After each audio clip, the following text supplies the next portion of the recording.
Graça e paz, amados irmãos.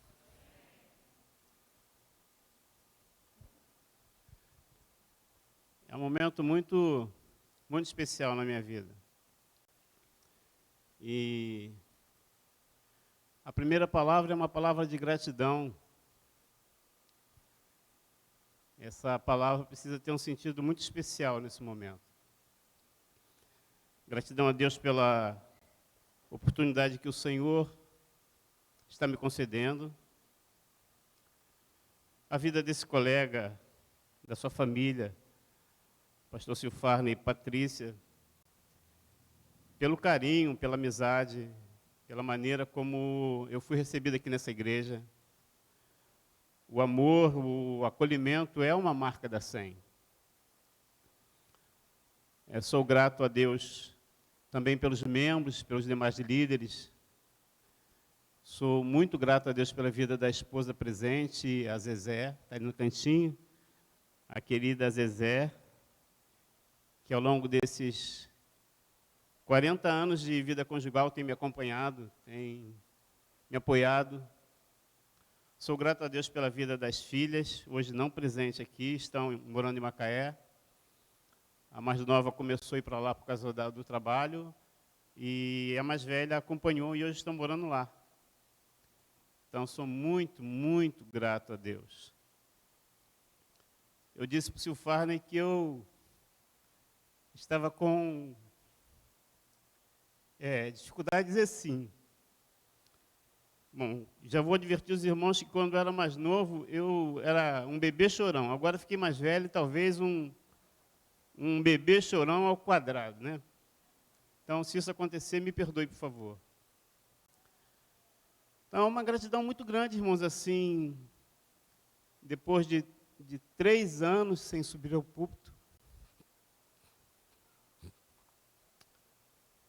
Deus está dando essa dimensão na minha vida, essa oportunidade na minha vida, de começar, de reconstruir, de colocar as coisas em ordem. Então, disse, Fábio, estou com muita dificuldade de dizer sim, mas eu vou obedecer meu pastor. Porque sei que obedecendo meu pastor, estou obedecendo ao Senhor. Então, assim, é uma amizade realmente muito antiga, com algumas histórias bem interessantes, talvez para me descontrair um pouco do nervosismo, né? Ele era um rapaz aspirante, dando os primeiros passos no ministério. Não era o titular, era aspirante, me parece que esse é o nome. Presbítero ainda, né? E aí a juventude convidou o Silfarne para pregar, né? Aí eu chamei logo ele no gabinete. Falei, aqui todos são batistas. Tem nada de ficar falando em línguas, aqui a cartilha é assim. Mandei logo essa. Ele novinho olhou assim, me assustado. Não, pastor, tranquilo, eu vou pregar a palavra. E Deus faz coisas tão tremendas, porque o dia que ele me alcançou, e que eu fui batizado, foi publicamente, foi no púlpito. E aí fiquei 3 dias, igual uma pipoquinha, né? Então Deus faz essas coisas na nossa vida, e há muito que agradecer. Agradecer pela presença dos amados aqui do MA, né? Do Mão Amiga, Ana Lúcia, a Neide está lá atrás, a presença ilustre ali do Nazareno, homem de Deus. Sou muito grato a Deus por sua vida, por aquilo que você representa para a igreja, para o reino de Deus. Eu quero convidar os irmãos para um texto muito conhecido da palavra, texto de Lucas, Dr. Lucas, capítulo 15. Esse texto saltou meu coração por ocasião do convite. Lucas, Mateus, Marcos, Lucas, capítulo 15. E desejo falar essa noite sobre o reino de Deus contado por parábolas. O amor aos perdidos. Capítulo 15.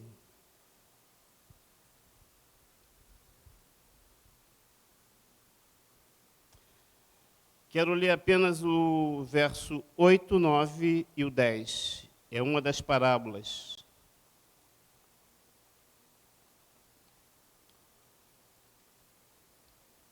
Qual é a mulher que, tendo 10 dracmas, se perder uma, não acende a candeia, varre a casa e procura diligentemente até encontrá-la?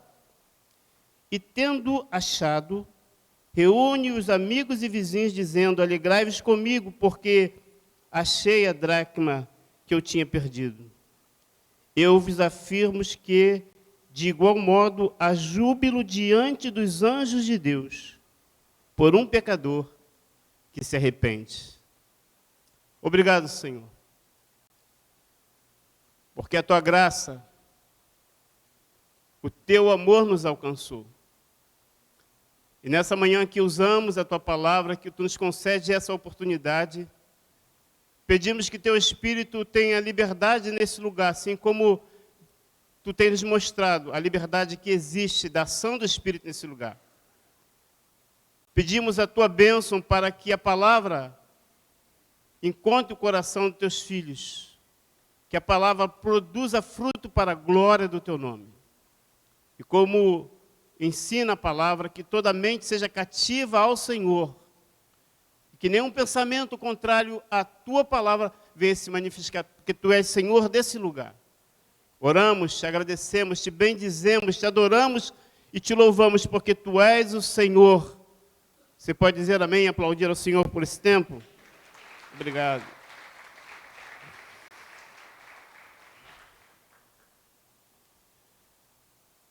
Jesus, no exercício do seu ministério, contou muitas parábolas.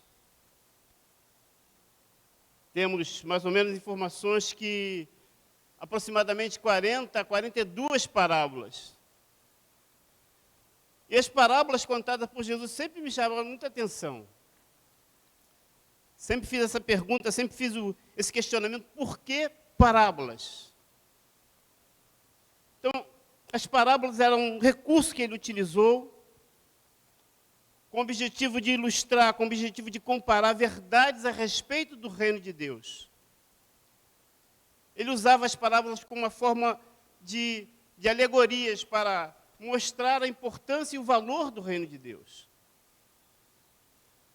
Mas o que sempre me chamou a atenção é o fato de que as parábolas eram esse momento em que Jesus utilizava normalmente nos seus ensinos, ao falar às multidões, e que não era de entendimento de todos.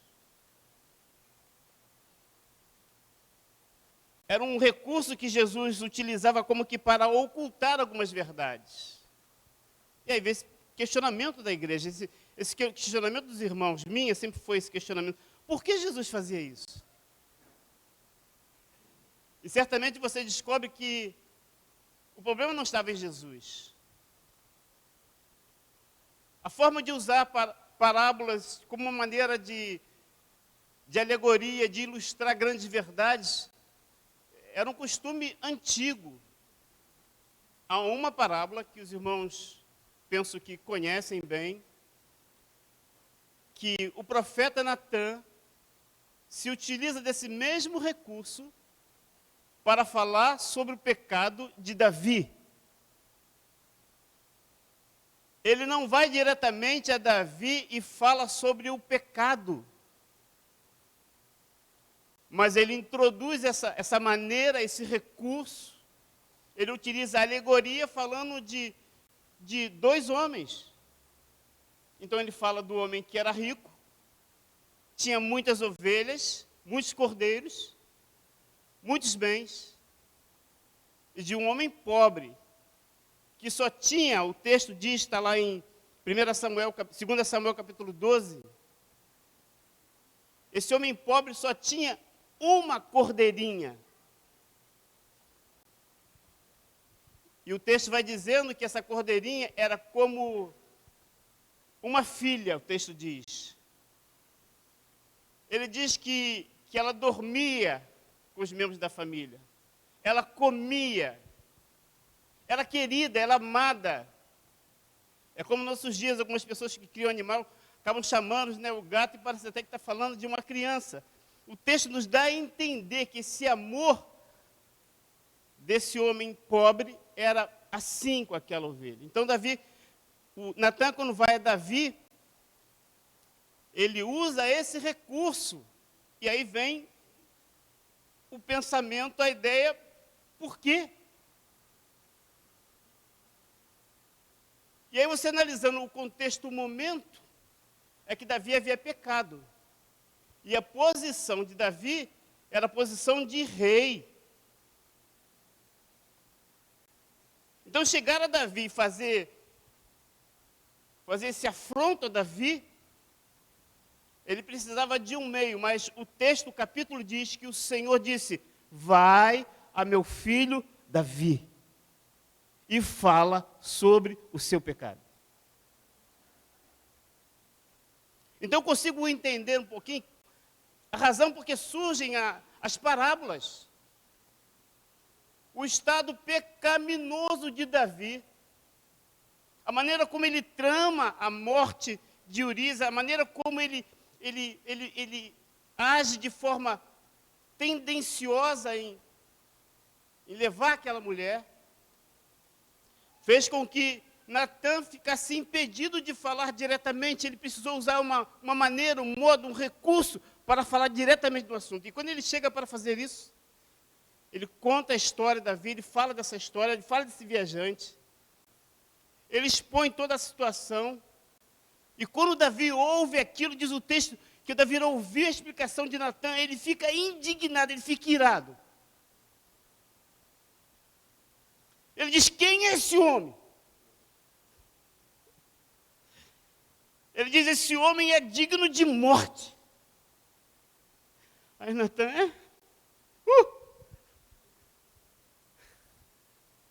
é você esse homem.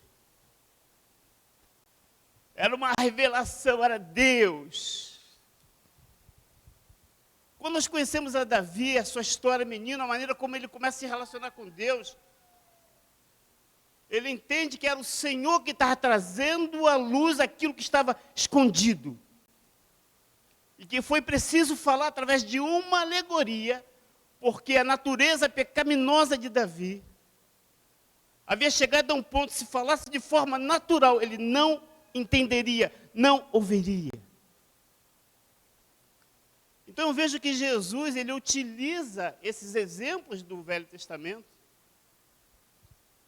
e ele utiliza isso de forma muito séria no seu ministério.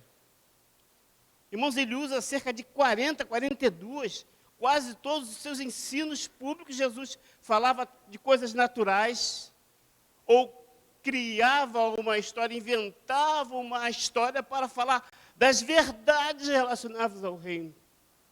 E aqui no capítulo 15, quando ele conta, e esse capítulo é conhecido como o capítulo dos achados e perdidos, ele conta 3. Por que razão? Ele estava sendo pressionado, ele está sendo acusado.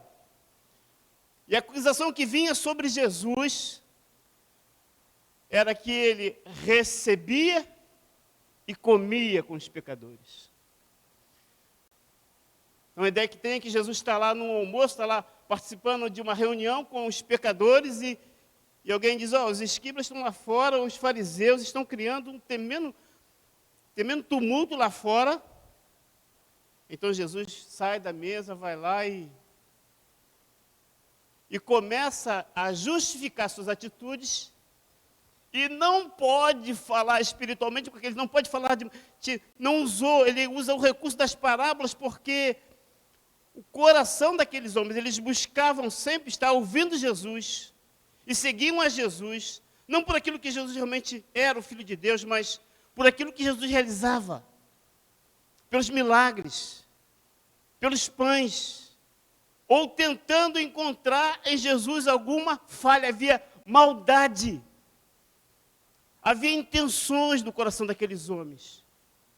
Então Jesus vai através dessa forma, desses ensinos, preparando para falar, e fala por parábolas. Pois bem, então ele começa a falar, e a primeira parábola que nós encontramos é a parábola da ovelha que se perde. É um assunto, é um tema conhecido. Ele conta a história que os irmãos conhecem bem, de uma ovelha que se perde e que o pastor vai resgatar. Uma característica dos ensinos de Jesus. E eu vejo aqui uma coisa muito importante com relação a essa parábola das ovelhas perdidas, porque a primeira atitude, há pelo menos 3 atitudes que precisamos considerar sobre as parábolas. A primeira, que chama a minha atenção, como o tema sugere, né? O reino de Deus através de parábolas, o amor ao próximo. Ele tenta explicar. A primeira coisa, o primeiro ponto que eu quero discorrer com os irmãos é que nós temos uma convicção da nossa cidadania.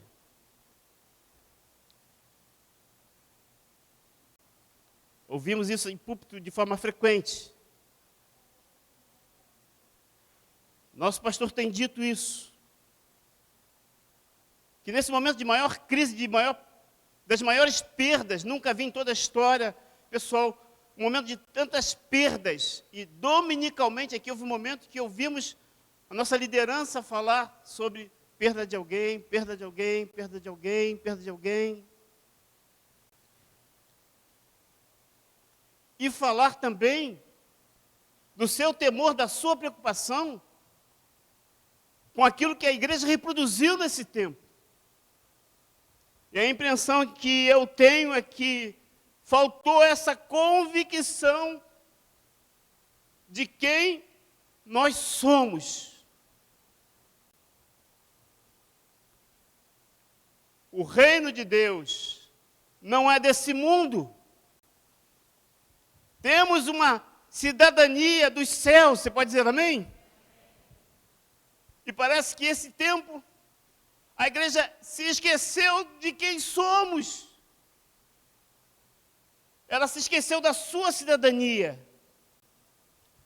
Quando olhamos para aqueles homens, para os escribas, para os fariseus, quando olhamos os ensinos daqueles homens, havia uma exaltação à paternidade humana.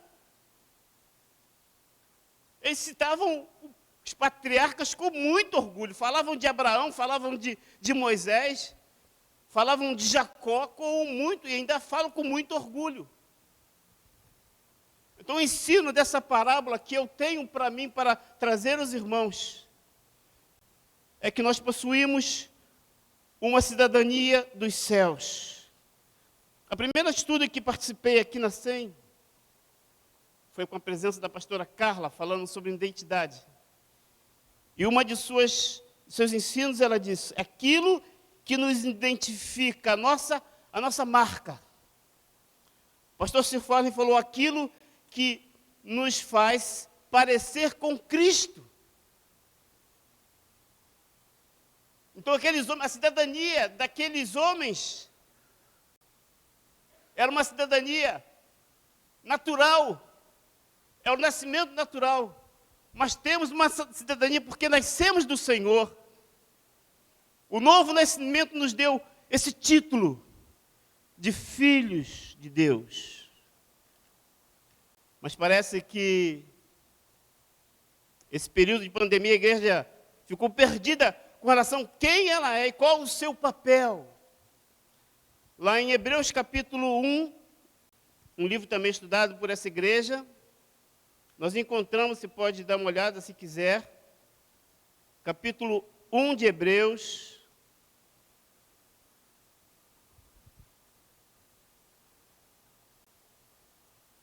(1, 2 e 3), Hebreus capítulo 1, 1, 2 e 3. Havendo Deus outrora falado muitas vezes, de muitas maneiras, aos pais pelos profetas, nesses últimos dias nos falou pelo Filho, a quem constituiu herdeiro de todas as coisas, pelo qual também fez o universo.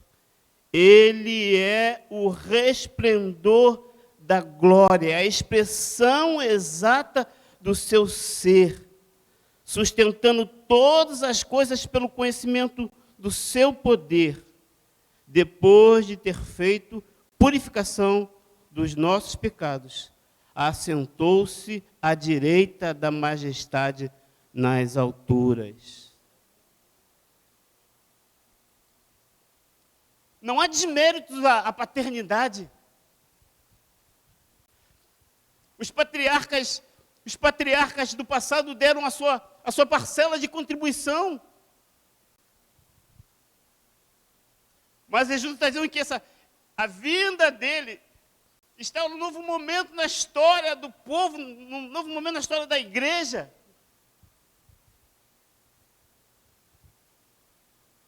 Aleluia! E desse ensino das ovelhas eu posso dizer, dessa parábola, que eu não sou mais uma ovelha perdida, amém? Você não é mais uma ovelha perdida.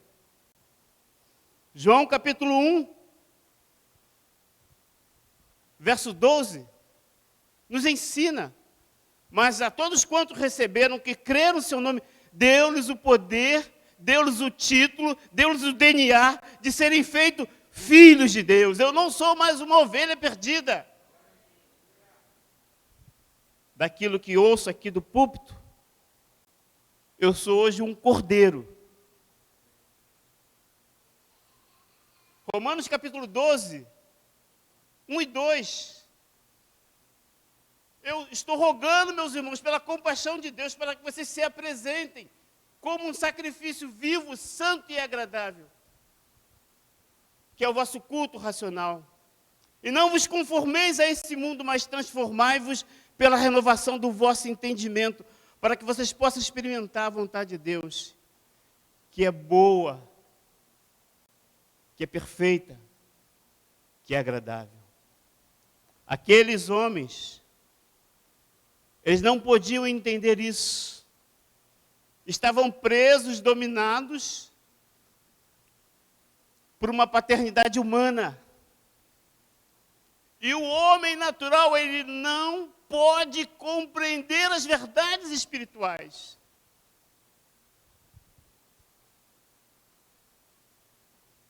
E não existe uma contradição em afirmar que Jesus, ao falar por parábola, estava intencionalmente escondendo. O problema não está em Jesus, a maldade, a soberba do coração dos homens. O problema não está em Deus, o problema estava no coração dos homens. Mas Paulo afirma, e a palavra afirma, que esse tempo não é tempo mais de sermos ovelhas perdidas, porque fomos encontrados pelo Senhor, fomos achados pelo Senhor. Você pode dizer um amém? Hoje estamos num outro patamar que é de cordeiro. E eu lembrei do pastor Sérgio em São Paulo. Viajamos para São Paulo, eu e o pastor Silfarne. Tínhamos um trabalho de apoio àquele pastor, àquele ministério. E ao visitar aquele pastor, a primeira coisa que eu percebi é que sua pele estava muito escura. Muito escura. Sérgio estava vivendo seus últimos dias, tinha um câncer que havia alcançado os ossos. E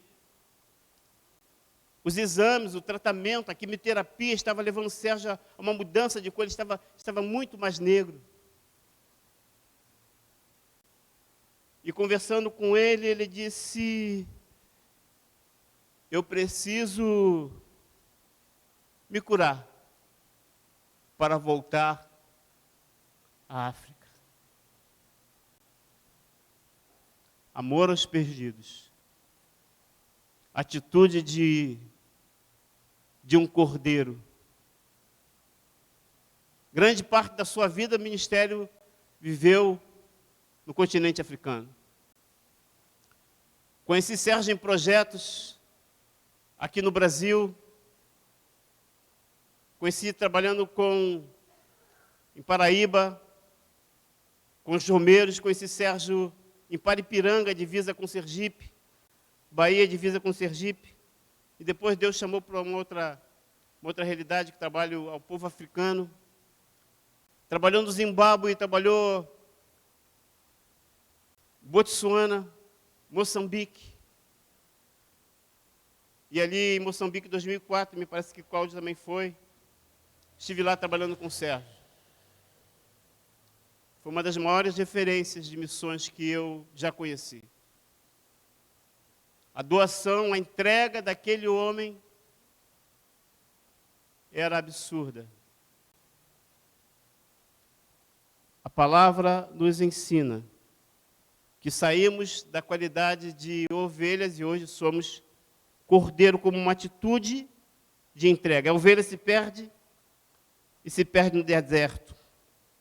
A minha cidadania espiritual, ela foi conquistada por um bom preço.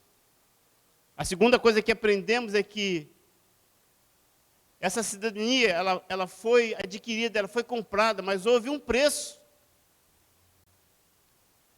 Parece que somos tentados a pensar ou a não valorizar o preço que foi pago por nós. Fomos comprados por um bom preço. Não sei se todos conhecem a história, a origem da expressão bode expiatório. A expressão vem de uma atitude muito antiga do Velho Testamento. Que em um momento de pecado da nação, de uma família, o sacerdote separava um bode, matava um animal, espargia o sangue no bode, e levava aquele animal para o deserto, andava dias e dias e dias pelo deserto, ao ponto de aquele animal não conseguir mais voltar. Então o animal rodava, e depois morria. Então daí surge essa expressão bode expiatório.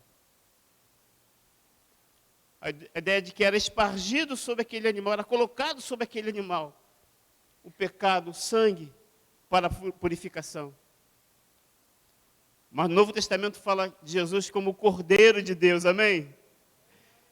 João olhou Jesus passando e disse, aí está o Cordeiro de Deus que tira o pecado do mundo. E essa é a razão pela qual nós pensamos que essa parábola da ovelha traz também esse sentido. Traz essa relevância de estudo para cada um de nós. Romanos capítulo 5, verso 8 diz, mas Deus dá prova do seu amor para conosco em que Cristo morreu por nós, quando ainda éramos pecadores. Foi pago um alto preço. Uma vida foi dada por nós. E não podemos esquecer essa realidade.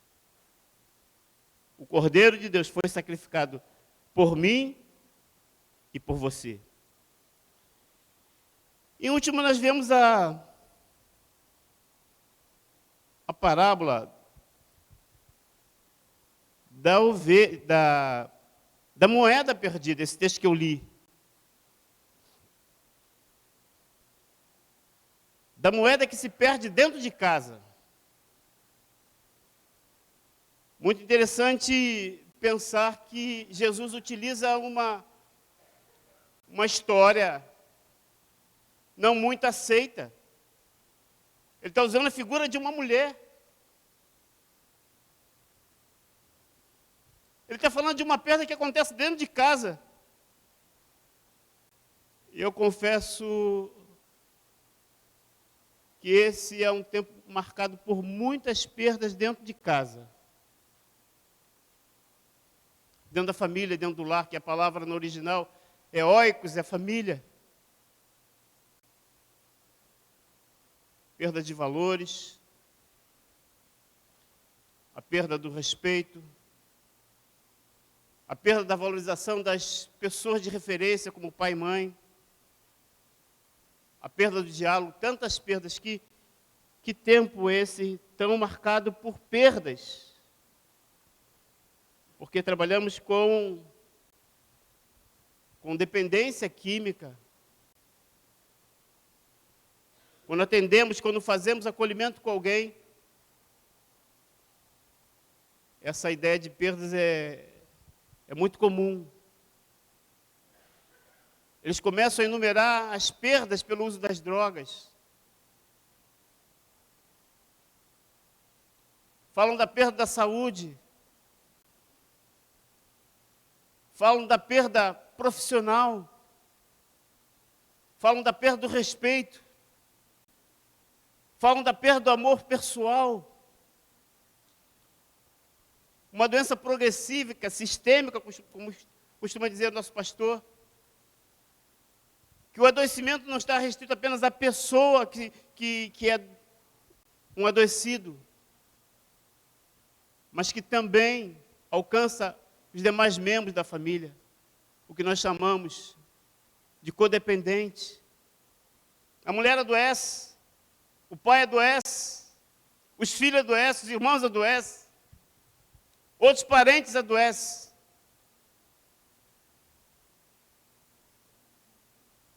E o maior desafio é o dependente não reconhecer que estamos falando de uma doença muito grave.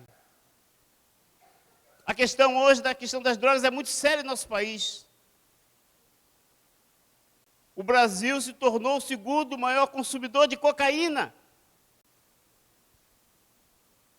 O Brasil é o primeiro consumidor de crack. Algum tempo atrás, as drogas tinham uma rota, vinham aqui e iam para a Europa, mas hoje o Brasil consegue receber grande parte das drogas. Há quem diga do envolvimento de altas autoridades, porque o Rio de Janeiro, o Brasil, não produz cocaína. Como chega aqui? Quantos membros de nossas igrejas foram perdidos através da questão da cocaína e de outras substâncias? Quantas famílias, irmãos? Só no bairro, esse começo de ano, foram 2 jovens. Um deles, cheguei a batizar, cheguei a internar. Perdas significativas estão ocorrendo no seio da casa, no seio da família. E quando eu leio essa parábola da dracma perdida, eu faço uma pergunta, da maneira como Jesus cita essa mulher. Mas quando eu olho para os exemplos de Jesus, eu vejo que quando ele olhou para Madalena, o que ele viu? Ele viu uma dracma perdida. Quando eu olho a maneira como Jesus olhou para a mulher samaritana ali no poço,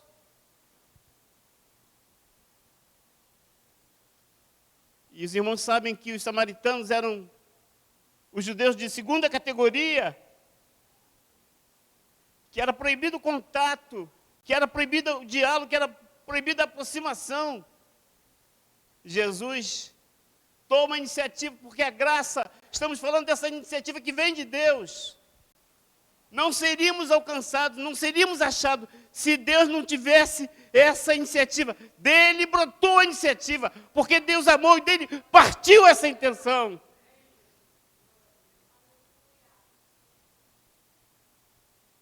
Ele olhou para aquela mulher perdida e começa um diálogo, começa um relacionamento, começa uma conversa. Em dado momento, para se aprofundar nesse diálogo, ele faz aquela pergunta que os irmãos conhecem: mulher, vai lá e chama teu marido. Silêncio. E ela é sincera. Não tem. Jesus disse: olha, você respondeu bem. 5. E o que tem não é teu. Eu tenho a percepção que o amor aos perdidos, demonstrado por Jesus, que precisa ser demonstrado pela vida da igreja hoje, é que Jesus olhou para uma mulher pecadora e não olhou para o pecado dessa mulher, para os erros dessa. Não foi prioridade olhar para o pecado, mas olhar para uma mulher que precisava da graça, do favor, das misericórdias do Senhor. Ao contrário, os escribas dos fariseus, que traziam mulheres, pessoas, e coloca diante de Jesus, como os irmãos sabem, daquela mulher adúltera, e começa a apontar os pecados.